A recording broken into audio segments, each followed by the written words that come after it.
किसी नगर में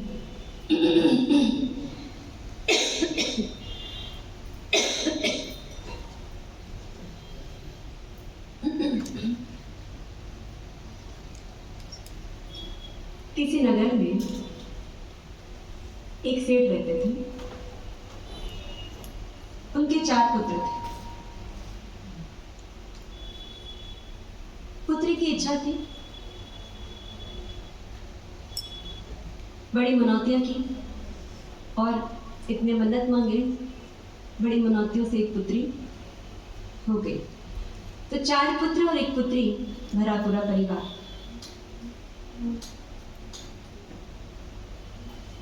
संस्कार तो माता पिता सभी बच्चों को एक समान देते हैं,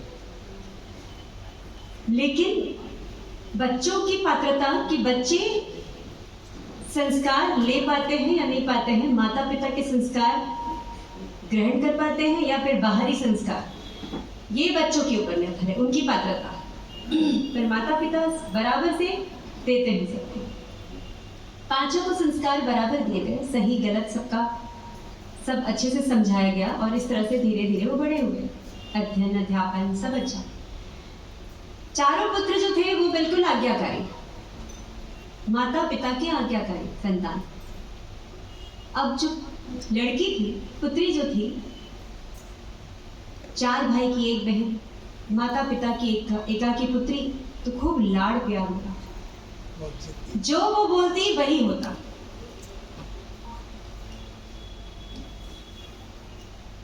घर में बोल दिया गया कि भाई जो मेरी पुत्री बोले ना, बस वही निर्णय अंतिम समझना, किसी और को पूछने की जरूरत नहीं, फिर वो सही हो या गलत हो। इतना लाड़ प्यार से इतना पाला पोसा कि उस लाड़ प्यार ने उसको जिद्दी बना दिया और अहंकार एकदम आसमान छूता होता है, किसी को कुछ समझना ही नहीं। जिद्दी अहंकारी जब बन जाते हैं ना, तो क्या होता है कि स्वच्छंदी भी बन जाते हैं, कि यानी मनमानी चलाना। क्योंकि जब व्यक्ति जिद्दी होता है, चाहे वो लड़का हो या लड़की हो, घर में कोई भी देख लो आप, अगर वो जिद्दी होता है, इसका मतलब यही है कि उसको अपनी चलानी होती है, तभी वो जिद्दी होता है। और अगर उसकी जिद पूरी ना हो तो गुस्सा आता है। क्यों? क्योंकि अहंकार पे चोट पहुंचता है। क्योंकि जो स्वच्छंदी बन जाते हैं ना, उनको सिर्फ अपनी मनमानी करना होता है, फिर चाहे हमारे इस साधु जीवन में हो या फिर आपके गृहस्थ जीवन में, हर के लिए लागू होता है कि जो स्वच्छंदी होते हैं, बिल्कुल कहना नहीं मानना या नहीं मानना, अपना ही जिद चलाना है, जो हम कहें या हम करें वही सही है, तो फिर वो समझ लीजिए उसमें अहंकार भर भर है। उस लड़की में भी यही था, एकदम स्वच्छंदी, उसके स्वभाव ने उसको स्वच्छंदी बना दिया, किसी की सुनना ही नहीं, जो सुनना वो मेरी सुनना है बस। ऐसे ही समय बीता और ऐसे करते करते वो बच्चे बड़े हो गए। 4 बड़े थे तो 4 का विवाह हो गया, भाभी आ गई। माता पिता और भाई तो अपने खून है इसलिए सहन कर लेते, लेकिन बाहर से आई हुई लड़की अंदर 4 बातें करते थे, बातें करते थे, ससुराल जाएगी ना तब पता चलेगा, अगर ये इस घर की बेटी तो हम भी तो किसी घर की बेटी है। बात सही है। यदि आप अपनी बेटी को अपना मानते हैं, तो जो बहुएं आती है वो भी तो किसी के घर की बेटी है, वो भी तो लाड़ प्यार में पल के आई होगी। तो बहुएं जो थी 4 बातें करती, आएगा ना समय पता चल जाएगा, जितना सताना है सता लो, फिर पता चलेगा ससुराल जाएगी। जैसे हमको ननद मिली ना, भगवान इसको भी ऐसी ननद दे कि अपने आप अक्ल टिकाने आ जाए। अब ये भी बड़ी हो गई, सुंदर बहुत थी,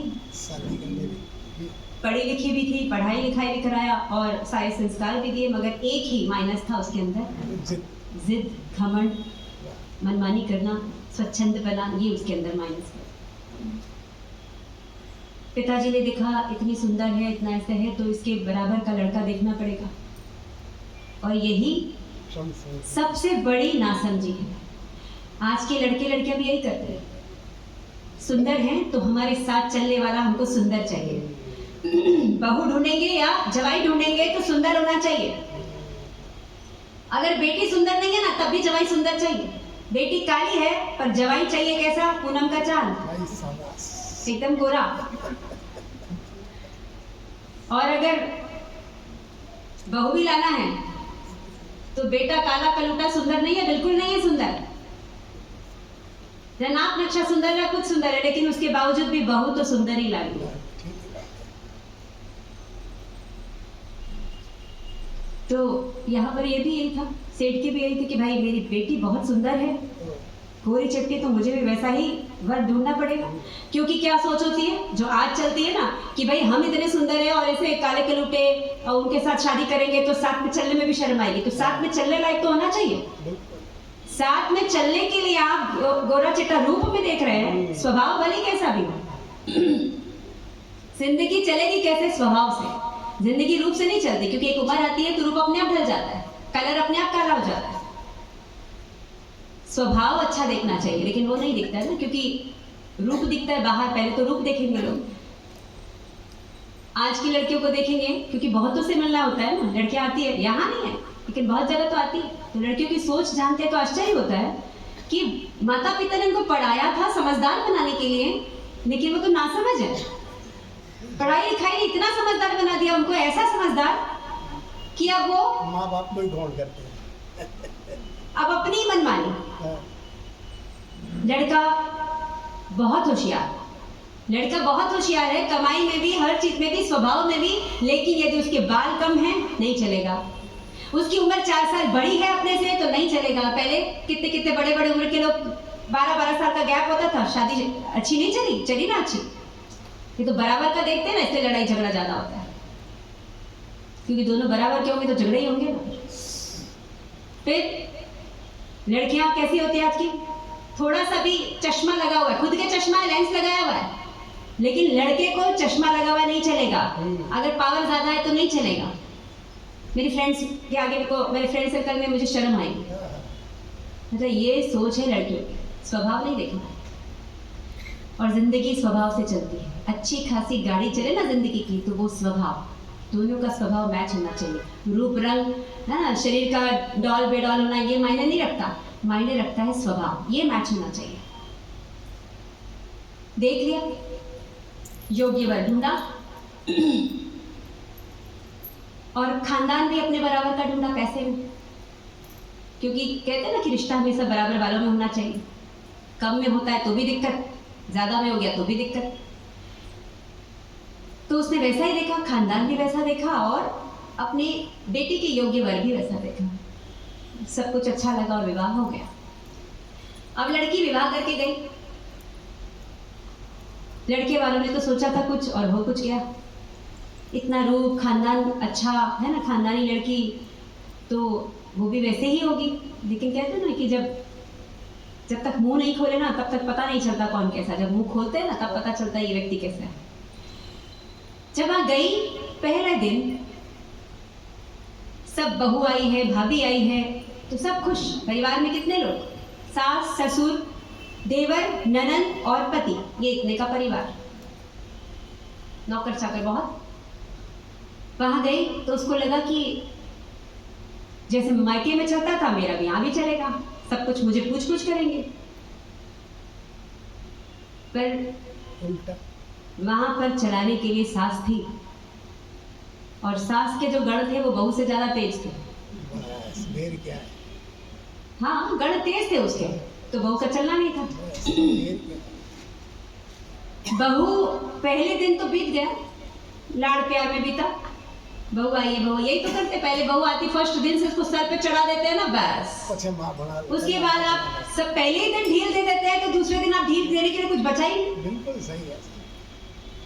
धीरे धीरे ढील, पुराने लोग होते थे ना, वो धीरे धीरे ढील देते थे। आपकी माँ बना एक साथ ढील दे दोगे तो फिर क्या होगा, माँ बढ़ जाए और क्या है। आसमान से ही गिरोगे।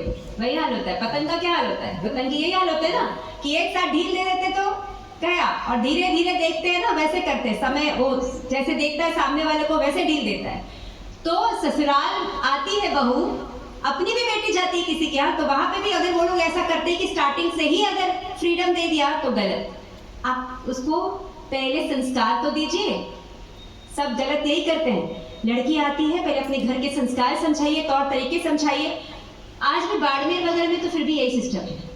वहां पर बाड़मेर की और उसमें तो क्या, अगर शादी होती है ना, लड़की सूरत रही, कहीं रह रही, अहमदाबाद रह रही, कहीं भी रह रही, पढ़ी लिखी है, सब कुछ है, वहां वहीं जन्म हुआ, वहीं सब है, तो बाड़मेर के तो वो लोगों की नियम है कि अगर शादी होती है तो गांव में जो सास ससुर रहते हैं उनके साथ, तो बूढ़े सास ससुर के साथ 1 साल रहना होगा। और एकदम अच्छा सिस्टम है। 1 साल रहते हैं ना तो उस 1 साल में ढल जाते हैं। सारी दुनिया शुरू से आप फ्रीडम देते हैं ना, वो ढलते नहीं है। आप सीधा लाते ही सूट पहना दिए तो क्या होगा, थोड़े दिन बाद जीन्स में आ जाएंगे। फ्रीडम ऐसे होता है, आप सीधा सीधा उसको पहले साड़ी में रखिए, जब साड़ी पहनना आ जाए कि हाँ बहू को कभी भी बोलूंगी साड़ी पहन लेगी, अब उसको आदत हो गई है। समय के साथ धीरे से दीजिए छूट, देना पड़ता है, देना भी चाहिए, पर किस तरह का छूट देना, कैसे देना, ये तरीका भी आना चाहिए। सास बन जाना खाली नहीं होता, तरीका भी होना चाहिए कि कैसे दें उसको। धीरे धीरे दीजिए, समय के हिसाब से करना भी पड़ता है और करना भी चाहिए, और हमें भी साथ में रहना होता है। जैसे कई बार हमारे पास भी आते हैं ना, तो मुझे कोई फर्क नहीं पड़ता। क्यों नहीं पड़ता? क्योंकि अगर वो पूरा कपड़ा अच्छे से उनका अंग ढका हुआ है तो मुझे कोई फर्क नहीं पड़ता। चाहे फिर जीन्स हो, जीन्स पे कुर्ती उन्होंने लॉन्ग पहनी है तो मुझे कोई फर्क नहीं पड़ता। अगर सूट पहना हुआ है, ढंग का सूट है, तो मुझे कोई फर्क नहीं पड़ता कि हाँ साड़ी से ज्यादा बेहतर ढका हुआ है उनका सूट से। दुपट्टा है तो मुझे कोई फर्क नहीं पड़ता, क्योंकि समय की मांग यही है। आप ढंग से ढके हुए हो तो कोई दिक्कत नहीं, लेकिन अगर आप धार्मिक क्षेत्र में आकर भी ढंग से ढके हुए नहीं हैं, लोगों की आंखों में आते, लोगों को गिराने में निमित्त बनते, तो मुझे फर्क पड़ता है। तब मैं बोलती हूँ, फिर बोलेंगे महाराज सब तो ऐसे बोलते। कई बार ऐसे लोगों को तो तीखा ही बोलना पड़ता है। तो अब वहां पर जब वो गई तो उसकी सास तेज मतलब क्या, अनुशासन पसंद है, इसको तेज नहीं बोल सकते। और दूसरा दिन सुबह उठ के आई,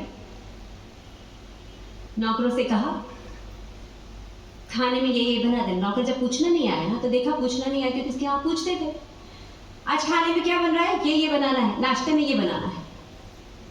फिर नाश्ता तैयार हो गया, बहू जी तैयार हो गया, पूछा भी नहीं मुझसे। हम लोग हमेशा से माँ जी से पूछते हैं, और इस घर में माँ जी का ही चलता है।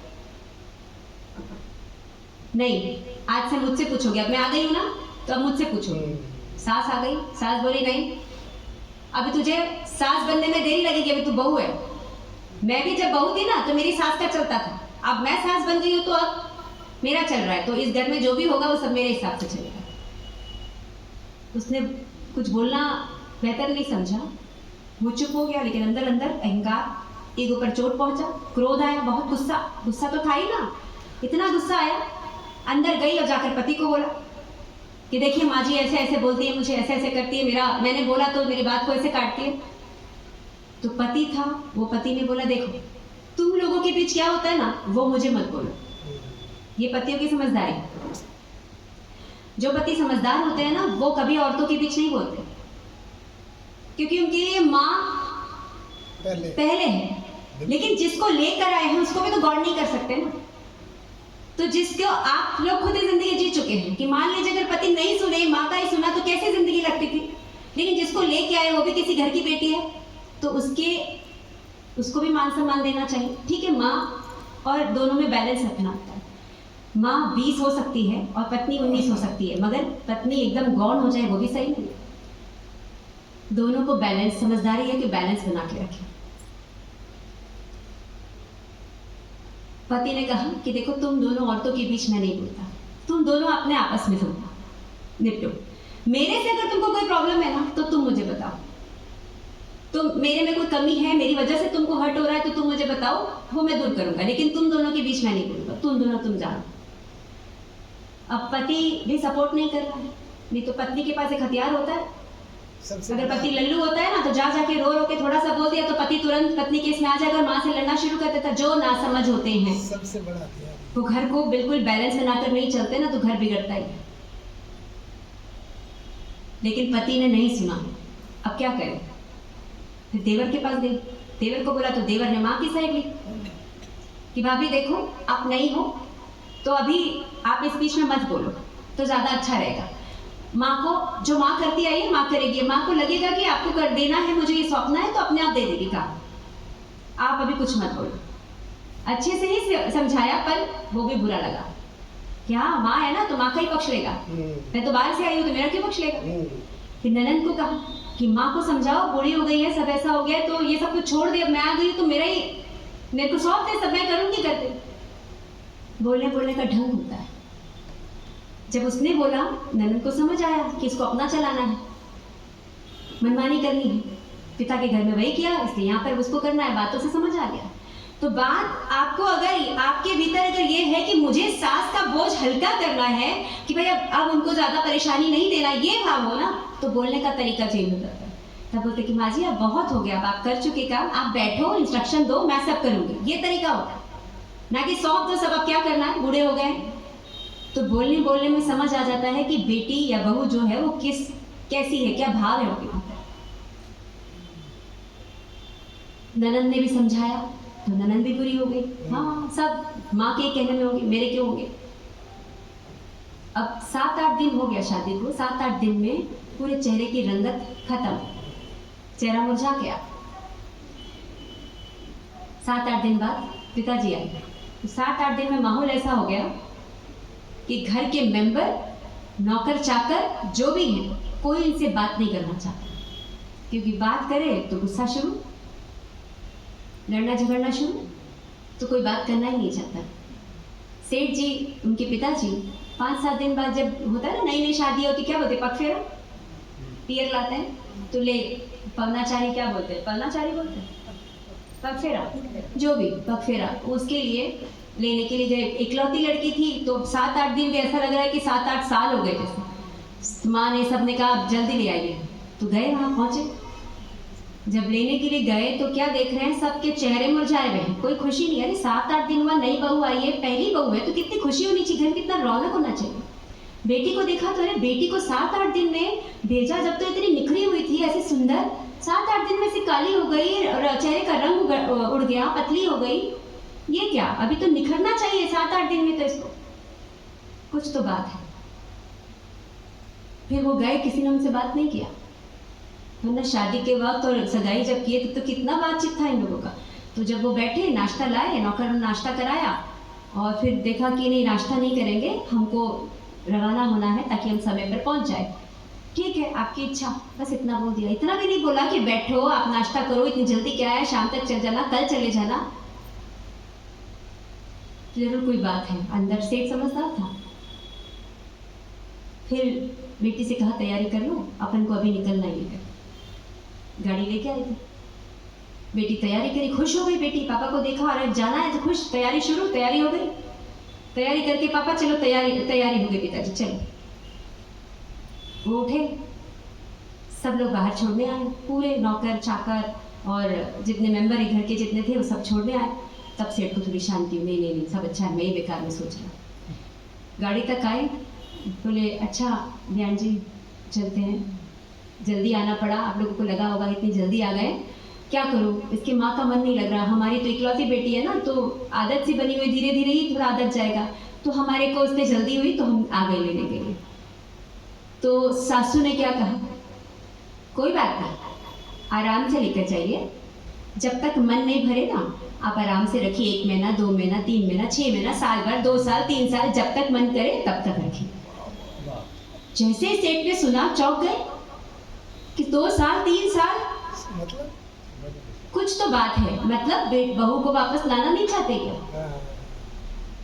तो कुछ बोले नहीं, क्योंकि बयान जी है तो कैसे बोले। आजकल के बयान जी तो धड़ाधड़ बोल देते हैं। बेटी का बाप, आजकल बेटे के जो माँ बाप होते हैं ना, उनको सर झुकाना पड़ता है। बेटी के माँ बाप जो है वो एकदम सर उठा के रहते हैं।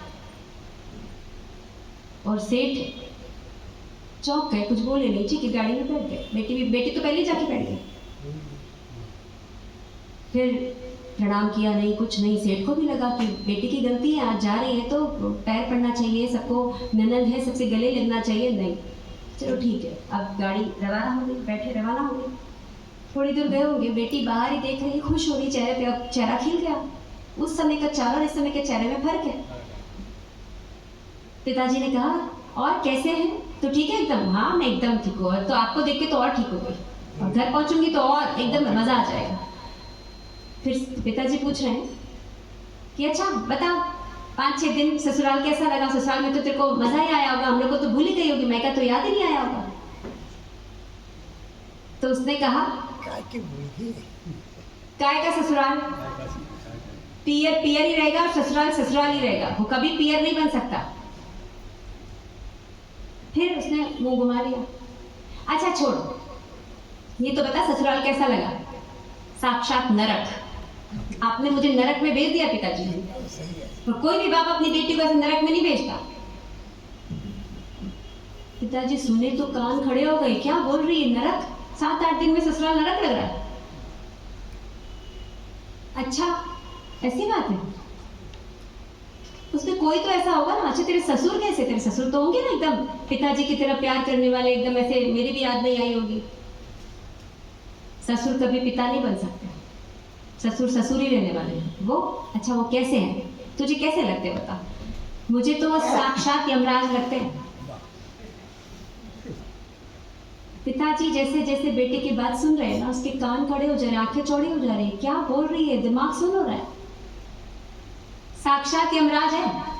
क्यों? औरतों के बीच फट से बोलते हैं। जहां को नहीं बोलना है ना वहां बोलते हैं। अरे हम औरतों की चल रही है, बातचीत चल रही है, झगड़ा चल रहा है, कुछ भी चल रहा है, हम निपट लेंगे ना। लेकिन नहीं, अगर उनकी बीवी को कुछ बोलने जाओ ना, देखिए सास या माँ जी नहीं, उनकी बीवी को कुछ बोलने जाओ तो सीधा आकर खड़े हो जाते हैं और औरतों के बीच पहले बोलते हैं। और यमराज जैसे फरमान सुनाता है ना, बस ऐसे फरमान सुना के चले जाते हैं। किसी यमराज से कम नहीं मेरे ससुर। फिर चुप हो गई। चुप होके वो बाहर देख रही है, सेठ भी चुप है। फिर आगे थोड़ी देर बाद बात की कि अच्छा ससुर ऐसे हैं पर सास तो अच्छी होगी, वो तो तुझे माँ का प्यार देती होगी। सास ऐसी जो सास है ना, सांस निकाल दे। साक्षात डायन है, डायन। सेठ देखो, ससुर है यमराज और सास लग रही है डायन। बिल्कुल सही है। बिल्कुल अपनी मनमानी करती है, एक सुनती नहीं है मेरा। देखिए मनमानी कौन कर रहा था, पर कह रही है कि घर उसका है, सास का घर है, पर बोलती है अपने ही मनमानी करती है, एकदम नहीं सुनती है मेरा। अच्छा छोड़, सास को भी छोड़ दे, ससुर को भी छोड़ दे। घर में कोई तो इतने अच्छे होते होंगे। अच्छा तेरा देवर कैसा है? तुझे तो छोटा भाई चाहिए था, तू सबसे छोटी थी। कई बार बोलती थी ना कि मेरे छोटा भाई होता तो मैं भी उसको डांटती, मैं भी ऐसे करती, है ना। तो बता, तेरे को तो छोटा भाई मिल गया, तो कैसा? छोटा भाई। वो देवर है, छोटा भाई नहीं है वो। साक्षात जिन है, जिन। क्या बोल रहा? जिन से कम नहीं है वो। बस थोड़ा सा कुछ सुन लेता है या बात करते सुन लेता है ना, तो इधर की उधर लगाता है, जाके तुरंत चुगली करता है और आग लगाता है। और जितना छोटा है उतना ही खोटा है। कमाता 1 रुपया नहीं है, पर उसके जो भाव है, उसके जो इतराना, जो इतना इतराता है ना, वो इतना घमंड, वो ऐसा लगता है करोड़ों कमा के देता है जैसे। और ननंद कैसी है? कैसी होगी ननंद? जब ससुराल नरक है, सास डायन है और ससुर यमराज है और देवर जिन है, तो अब ननंद कैसी होगी उसकी नजर में? चुड़ैल। सब एक ही जगह बेले हो गए उसकी नजर में। अब ननंद एकदम चुड़ैल, बात पे लड़ने को आती है। मेरी और माँ जी की कुछ होती है पर वो लड़ने आती है। माँ कुछ नहीं भी बोले ना तो वही लड़ेगी, वही आती है उनकी पैरवी करने के लिए। अच्छा चल, कोई भी कैसा हो, लेकिन पति तो अच्छा होगा ना, वो तो तुझे समझता होगा, वो तो अच्छा होगा। काहे का अच्छा? वो पति, हाँ वो देख, पति तो परमेश्वर कुछ नहीं है, वो कम नहीं है। तो क्या बोल रही है तू? बिल्कुल सही बोल रही हो। वो राक्षस है, राक्षस। जब समझाने जाती, जब कुछ बोलने जाती, तो पति क्या बोलता था कि तुम दोनों के बीच में नहीं बोलेंगे, तुम लोग दोनों अपना निपटो। क्योंकि उसके लिए तो माँ भी बराबर है, माँ भी है उसके लिए पहले तो, और उसके बाद पति। लेकिन दोनों के बीच नहीं बोल सकता है, क्योंकि उन पतियों की हालत क्या होती है, अगर एक के बीच बोलने जाए तो दूसरा वो तो पिस जाता है बेचारा। उधर इधर जाए तो कुआं, इधर जाए तो खाई, तो मरण तो दोनों में उसी का ही होना है। तो किसी के पक्ष में नहीं बोलता। जो समझदार होते हैं वो फंसते नहीं, किसी में नहीं बोलते। तो जब नहीं बोला इसके पक्ष में, तो राक्षस बन गया वो, कि साक्षात राक्षस है वो। बोले खाली उपदेशबाजी करता है, भाषणबाजी करता है, कुछ बोलने जाओ ना तो उपदेश देता है बस। बैठा ही क्यों है घर पे, शादी क्यों करी, बैठ जाता, बन जाता साधु। पिताजी ने जब देखा और सुना, उसके एक्सप्रेशन भी देखा और सुना, तो समझ में आने लगा अपनी बेटी को जानता था, जानता था कि मेरी बेटी का स्वभाव कैसा है, इसलिए वो उसको उग्रता नहीं आई, वो गुस्सा नहीं हुआ। जबकि होता क्या है, माँ बाप अपने बेटे अपने ही बच्चे हैं ना, अपने बेटे बेटी का स्वभाव क्या नहीं जानते हैं कि मेरा बेटा या मेरी बेटी कैसे स्वभाव का, कितना गुस्सा है, क्या है, सब जानते हैं। लेकिन फिर भी अगर बेटी गलत होती है या बेटा गलत होता है ना, मान लो शादी हुई, जवाई या बहू जो भी जिसको भी लेके, अगर हमारा बेटा या हमारी बेटी गलत है तो भी हम सामने वाले को ही दोष देंगे। स्वभाव तो अपने बच्चों का भी देखना चाहिए कि गलती तो इनकी भी हो सकती है, लेकिन दोष सामने वाले को देंगे कि आपकी वजह से ऐसा हुआ, सीधा क्या करते, परिणाम तो गलत ही होता है। पिताजी समझ गए कि मेरी बेटी का स्वभाव मैं जानता हूँ, कितनी जिद्दी है, कितनी घमंडी है, कितना अहंकार है, अपनी मनमानी करने की आदत है। और ये मेरे को लगता है यही मनमानी ने इसको यहाँ पर ये 8 दिन परेशान करके रखा। और आज मुझे जाहिर सी बात है, देखो जाहिर सी बात है कि अगर आप काला चश्मा पहनेंगे ना, काला चश्मा पहन के देखेंगे तो आपको सब काले काले नजर आएंगे। और यदि मन काला है, मन में सबके लिए आपका मन काला है, तो सब आपको क्या दिखाई देंगे, सबका मन काला ही दिखेगा, सब ऐसे ही दिखाई देंगे। तो उस बेटी को वही नजर आ रहा है। समझ गए पिताजी, कुछ बोले नहीं। फिर पियर पहुंची, वो एकदम खुश हुई, गाड़ी से उतरी, दौड़ी, एकदम घर में चिल्ली शुरू, क्योंकि वहां पर उसके भी चालू हो गया। भाभियों ने देखा, भाभी ने कहा लो आ गई, अब आ गई, अब बस चालू हो जाएगा। अब ऐसे करते करते 1 महीना बीत गया, आराम से रह रही, वो तो आराम से रह रही, लेकिन घर में भाभियां बड़े परेशान हो गई।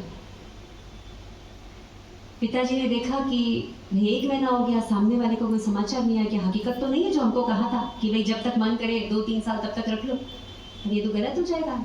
और उस समय तक लोग ऐसे संबंध छोड़ना पसंद नहीं करते। तो उसने कहा कि बेटी वहां से कोई समाचार नहीं आया, लेकिन मुझे लगता है कि तू तैयारी कर ले, मैं तुझे छोड़ आऊंगा। अरे पिताजी अभी तो 1 महीना हुआ, थोड़ा और रहने दीजिए ना, अभी तो मेरे को आनंद अब शुरू हुआ है और आप मुझे ले जाओगे उसने रखने। ठीक है, 1 महीना और बीत गया। फिर पिताजी ने कहा, बुलाया, अब ये ऐसे जाएगी, इसको मुझे कुछ समझाना ही पड़ेगा। बेटी को बुलाया और बुला के बातचीत करी। नहीं तो क्या चाहती है बता, तू ससुराल नहीं जाना चाहती, क्यों पहले बता। तो बोले कि क्योंकि वहां मेरे नहीं चलते, कोई मेरे नहीं सुनता। और तू क्या चाहती है? मैं चाहती हूँ कि सब मेरी उंगलियों पे नाचे, मैं जो बोलूँ वही करे। तू चाहती है ना कि सब ऐसे ही करे, तो ठीक है, मेरे पास एक सिद्ध औषधि है, किसी ने मुझे दी थी, मैंने उसको यूज नहीं किया कभी क्योंकि मुझे काम नहीं पड़ा, पर रख रखा है अभी तक। वो सिद्ध औषधि है मेरे पास, अगर तू औषधि लेगी ना तो उस औषधि से क्या हो जाएगा कि सारा तेरा सब तेरे हिसाब से चलेगा, सब तेरे इशारों पे नाचेंगे, देख लेना। अरे पिताजी जल्दी दीजिए, जल्दी दीजिए, कहाँ है औषधि? अच्छे से रखिए ना, बिल्कुल अच्छे से रखिए, लुक लाता हूँ। अंदर गए तो शीशी लेकर आए, एक शीशी लाए जिसमें कुछ दवाई भरी हुई थी ट्रांसपेरेंट, और दे दिया उसको, ये दवाई है, पर ध्यान रखना ये इतनी है बस। और इसका उपयोग कैसे करना है कि जब तेरे घर में कोई झगड़ा चालू हो, कोई तुझे सुनाना चालू करे, तब इसका एक ढक्कन अपने मुंह में ले लेना। पर इसका परहेज, पथ्य परहेज भी होता है ना दवाई का, इसका पथ्य परहेज क्या है? इसका ये है कि मुंह में दवाई तब तक रखना होगा क्योंकि अपना काम तभी करेगी। दवाई धीरे धीरे असर करती है, तो सोचेगी कि ले लूँ और पी लूँ और कर, लेकिन अंदर नहीं ले सकती है, तो उसको वो जबान पर रहेगी तब तक वो काम करेगी। तो पिताजी कितने देर तक? जब तक मान लो तेरी सास बोल रही है ना, सुना रही है तुझे, तो जब तक तेरी सास का रिकॉर्ड बंद नहीं होना तब तक ये मुंह में रखना। तेरा ससुर कुछ बोल रहा है, जब तक वो बंद नहीं होना तब तक इसको मुंह में रखना। तो बस तब तक, जब तक कोई मुंह बंद नहीं करे तब तक तो इसको अंदर नहीं लेना। और देख फिर उसके बाद सब तेरी उंगलियों पे नहीं नाचे तो, अच्छा सब मेरी उंगलियों पे नाचेंगे? पिताजी अभी चलो, अभी चलो, अब मुझे उन लोगों को अपनी उंगलियों में नचाना ही, आप जल्दी देख लेना से। तो चलो, सामान वामान लिया और रवाना हो गई। ससुराल पहुंची, किसी को कोई खुशी नहीं बहू के आने की, सबको लग रहा था क्यों आई, आराम से रहती, सब अपने अपने काम में लगे हुए। ससुर ने देखा, पैर भी पड़ी पर कुछ ध्यान नहीं दिया, सास ने, सब ने उसको इग्नोर किया। तो मन में सोचती है कर लो इग्नोर, फिर देखो बताऊंगी, ऐसे इशारों पे नचाऊंगी ना फिर बताऊंगी। फिर पिताजी इसको छोड़ दिए, रूम तक छोड़े, उसका सामान वामान रूम में रखे, फिर बोले कि याद रखना, एकदम ध्यान रखना, थोड़ी सी भी पत्थर परहेज में अगर कमी हुई ना तो फिर ये दवाई काम नहीं करेगी। दवाई इतनी है, आप मेरे को बाबा कहाँ है पता नहीं मुझे, लेकिन जो दिया था ना ये अब इतना ही है, सोच लो। नहीं पिताजी आप चिंता मत करो, मैं पूरा पत्थर परहेज पालूंगी। पहले दिन आई और उसी दिन चौके में गई।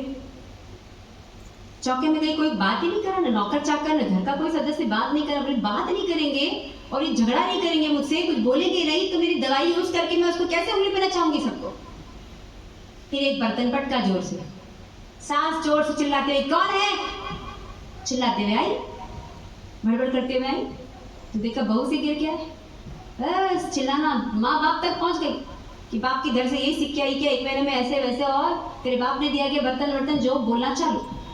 अब औरतों को क्या होता है कि अगर उनके माँ बाप तक कोई जाता है ना फिर तो शांति भंग हो जाती है, फिर बर्दाश्त नहीं होता है। बात जाहिर ठीक भी है, क्योंकि किसी को भी सहन कैसे होता है। संस्कार माता पिता अपने बच्चों को समान रूप से देते हैं। 4 लड़कियां हैं, 4 लड़कियों में 3 लड़कियां बहुत अच्छी है, नाम कमाया, चौथी को इसीलिए लेकर आए घर पे कि भाई उनके यहाँ की बेटियां बहुत होशियार है, बहुत अच्छी है, लेकिन चौथी में वो संस्कार नहीं है, बोलने की, जबान लड़ाने की आदत है या जो भी है, तो ये तो हमारे साथ धोखा हो गया। हमने सोचा 3 बहन बहुत अच्छी है इसलिए हम इसको भी लेके आ गए, पर ये तो धोखा हो गया हमारे साथ। तो जरूरी थोड़ी है कि बच्चे माँ बाप का दोष क्या है, माँ बाप तो संस्कार देते हैं, बच्चे ना ले तो क्या करें। माँ बाप तक जाना भी नहीं चाहिए कि आपके माँ बाप ने यही सिखाया है क्या। तो बहुत कुछ बोला, लेकिन क्या किया, तुरंत गई कमरे में। तो सास को लगा छिड़का, जाए तो जाए भले, मुझे क्या करना है। अंदर गई, ढक्कन खोला शीशी से और एक ढक्कन लेकर मुंह में रखा और आ गया। सास बोले जा रही है, इसको देख के गुस्सा बढ़ रहा है सास का, बोले जा रही है, कोई फर्क नहीं पड़ रहा है क्योंकि मुंह में दवाई भरी हुई है, बोल सके कुछ भी नहीं, क्योंकि पत्ती परहेज क्या है कि बोलना एक शब्द भी नहीं है। अब वो बोल नहीं रही है। सास बोली क्या हो गया इसको, अब जब तक सामने वाला नहीं बोलेगा तो फिर झगड़ा कितना बढ़ेगा। जैसे हमने पूर्व में सुना था ना कि झगड़ा कब बढ़ता है, जब सामने से, हाँ यहाँ से भी बोला तो फिर घंटों झगड़ा चल सकता है। अब सामने कुछ ईंधन ही नहीं मिल रहा है तो झगड़ा चलेगा कैसे। बोल बुला के थक गई सास, शांत हो गई। फिर देखो अब सास कुछ नहीं बोल रही है, थोड़ी देर बाद उसने दवाई अंदर ले ली। इसी तरह चला, सब घर वालों के सदस्य के साथ जब भी कुछ ऐसा होता वो जाती, थोड़ा सा दवाई मुंह में लेती और मामला शांत हो जाता थोड़ी देर में। धीरे धीरे सब में परिवर्तन आ गया, क्योंकि इसमें परिवर्तन आ गया, इसने अपना मनमानी करना छोड़ दिया। अब इसके अहंकार पर चोट नहीं पहुंचता, गुस्सा नहीं आता उसको, ये तो बहुत प्रचंड क्रोधी थी, अब गुस्सा नहीं आता उसको। तो धीरे धीरे पूरे घर वाले अब उसके हो गए। सास ने चाबी सौंप दी, ले बहू अब तो संभाल, कब तक संभालूंगी मैं, क्या यही करती रहूंगी, अपने धर्म ध्यान का समय। बहू बोली कि नहीं मम्मी जी आप इसको अपने पास ही रखो, आप मुझे बस बताते जाना, जब मुझे कुछ जरूरत होगी मैं आपसे मांग लूंगी, कर लूंगी, और मुझे घर का काम आप इंस्ट्रक्शन देते जाओ, बताते जाओ, मैं वैसे वैसे करती जाऊंगी। सास ससुर की लाडली बन गई और देवर भाभी भाभी भाभी करते नहीं थकता, ननन जो भी थी वो भी, और पति भी आवाज देते रहता, ये कहाँ है वो कहाँ है, हर बात उससे पूछ के करता। यहाँ तक कि धीरे धीरे बिजनेस का भी जो होने लगा, व्यापार में भी समझदार थी, अब समझदारी बढ़ गई, क्योंकि गुस्सा शांत हो गया ना तो समझदारी बढ़ गई। जब गुस्सा होता है ना तो समझदारी नहीं होती, क्योंकि समझदारी पे चटकनी लग जाती है। और सलाह देती, सलाह मानती भी और सलाह काम भी करता। सबकी प्यारी होगी, नौकर चाकर भी बहू जी करते रहते। बहू जी का एक पैर उधर एक पैर इधर, बस पूरा घर संभाल लिया उसने, पूरे घर के लोगों को संभाल लिया। अब पूरे घर के लोग उसके इशारों पर हैं, पर अब उसको फर्क नहीं पड़ता, क्योंकि उसका गुस्सा शांत हो गया, उसकी मनमानी करने की इच्छा नहीं रही। अब जो है बड़ों को रिस्पेक्ट देना है, बस वो भाव आ गया। तो जब गुस्सा नहीं था तो सब शांत हो गया और सब प्रेम आ गया। तो कहने का मतलब क्या है कि हमारी क्रोध पर चर्चा चल रही है।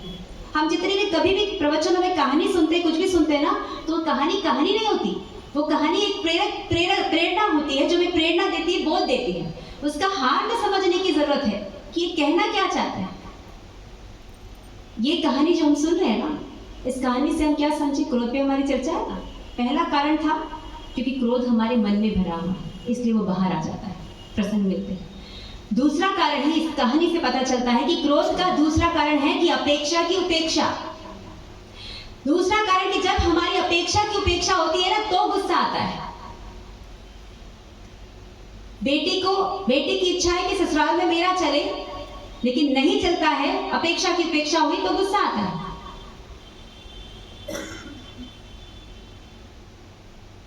पत्नी का एनिवर्सरी है या बर्थडे है, जो भी है, पत्नी की इच्छा क्या है कि पति सरप्राइज प्लान करे, होटल लेके जाए, फिल्मी स्टाइल में उसको बर्थडे विश करे और महंगा गिफ्ट दे। क्योंकि सीरियल देख के, पिक्चर देख के यही तो होता है। भले ही उसकी ताकत नहीं हो, लेकिन फिर भी अपेक्षा रहती कि मेरा पति यही करे। समझदारी नहीं होती ना। और अगर उसकी अपेक्षा पूरी नहीं हुई तो क्या हुआ? अपेक्षा की उपेक्षा हो गई तो बस गुस्सा। तो पत्नी चाहती है पति उसके हिसाब से चले, पति चाहता है पत्नी उसके हिसाब से चले, और अपेक्षा की उपेक्षा हुई तो तलाक। नौकर चाकर घर में होते हैं, मालिक की इच्छा होती है कि नौकर चाकर उनके हिसाब से काम करें, और अगर नहीं करते हैं तो नौकरी से छुट्टी।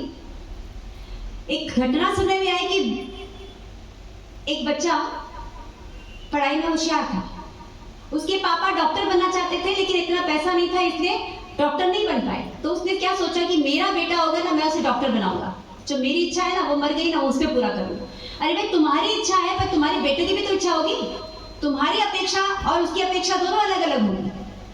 तो बाप की इच्छा थी कि बेटे को डॉक्टर बनाऊंगा, और बेटा पढ़ने में बहुत होशियार था, और जब सब्जेक्ट चेंज करने का समय आया तो बाप ने कहा कि नहीं, तुझे साइंस लेना है। साइंस इंजीनियरिंग में भी होता है, साइंस लेना है, ठीक है, ले लिया। लेकिन पापा मुझे इंजीनियर बनना है। उसने कहा नहीं, तुझे डॉक्टर बनना है। और क्या हुआ? कुछ साल बाद, हाँ, जैसे जितना कोर्स होता है उतने तक नहीं पहुंच पाया, फेल हो गया। फेल हो गया, पिता को गुस्सा आया, थप्पड़ लगाया, मारा उसने। क्योंकि गुस्सा किस बात का था कि मैं चाहता हूँ डॉक्टर, मैं नहीं बना तो मेरे बेटा डॉक्टर बने। वो अपेक्षा पूरी करनी चाहते हैं, अपनी इच्छा वो उससे पूरा करना चाहते हैं। अपनी अपेक्षा ये थी कि डॉक्टर बनाओ, बस वो डॉक्टर बने। और बेटे ने क्या किया? सुसाइड कर लिया। एक ही बेटा सुसाइड कर लिया। दोनों को अपेक्षा क्या थी? बेटे को अपेक्षा थी कि मुझे इंजीनियर बनना है, और अपेक्षा की उपेक्षा हुई। बाप की अपेक्षा थी कि मेरा बेटा डॉक्टर बने, अपेक्षा की उपेक्षा हुई। परिणाम क्या निकला? उसने अपना जीवन खोया, उन्होंने अपना बेटा खोया। और आजकल यही होता है, सबको इतना फिल्मेरिया रोग हो गया है ना कि लोग रील में ही खुशी मनाते हैं। रील बना के रील में ही खुशी मनाते हैं, रियल लाइफ में कुत्ते बिल्ली की तरह लड़ते हैं। तो दूसरा कारण है क्रोध का, अपेक्षा की उपेक्षा। काल चक्र, ये जो काल चक्र चल रहा है, इस काल चक्र के स्टार्टिंग में जाएंगे तो क्या काल था उस समय? युगलिक काल, कल्प वृक्ष का समय था। सब पूरा करता और कल्प वृक्ष सारे सबकी अपेक्षा पूरी करता था। लेकिन समय आया जब काल चक्र की शक्ति क्षीण हो गई, क्षीण होने लगी, कम देने लगा वस्तु, तो क्या हुआ? फिर लड़ाई झगड़े शुरू हुए। इतने समय तक लड़ाई झगड़ा नहीं था, कोई कषाय। लड़ाई झगड़े का मतलब कषाय, राग द्वेष शुरू हुआ, यानी कषाय। तो क्या हुआ कि जब इच्छा पूरी नहीं होने लगी, और जब कल्प वृक्ष ने क्या किया, जब पूरा बंद कर दिया देना, शक्ति खत्म, तब सुविधाएं नहीं मिल रही है, इच्छाएं पूरी नहीं हो रही है, अपेक्षा पूरी नहीं हो रही है, तब क्या हो गया? वो कषाय बाहर आए और झगड़े शुरू। हमारी आत्मसत्ता में, जैसे अभी कल के ही प्रवचन में या परसों में सुना था ना, परसों के, कि हमारी आत्मसत्ता में सब चीज भरा पड़ा है। जब वो युगलिक थे, कल्पवृक्ष का समय था, जब सारी सुविधाएं मिल रही थी, तब भी उन युगलिकों की आत्मसत्ता में तो सारे सब चीज भरे हुए थे। कषाय, क्रोध, मान, माया, लोभ, सब कुछ पड़ा था। लेकिन पड़े तो हमारे भी है, वो निकलता कब है बाहर? जब निमित्त मिलता है, प्रसंग आता है और बाहर निकल जाता है। तो देखिए, युगलिक काल में जब तक कल्पवृक्ष था, तब तक वो कषाय बाहर नहीं आया, आत्मसत्ता में ही पड़ा रहा। लेकिन जब कल्पवृक्ष की शक्ति कम हो गई, खत्म हो गई, तब वो कषाय बाहर आ गया और लड़ाई झगड़े शुरू, छीना झपटी शुरू। जो आदतें नहीं थी वो सब कुछ आ गया। तो जब तक लड़ाई झगड़ा नहीं था, कषाय बाहर नहीं आया था, यानी अपेक्षा नहीं थी। मूल कारण क्या थी? अपेक्षा नहीं थी। उनको जब चाहिए गए, दे दिया, उन्होंने कल्पवृक्ष ने दे दिया, इच्छा पूरी हो गई, संतुष्ट हो जाते। वो कभी भी संग्रह नहीं कर, संग्रह की वृत्ति नहीं थी, रखना नहीं चाहते थे।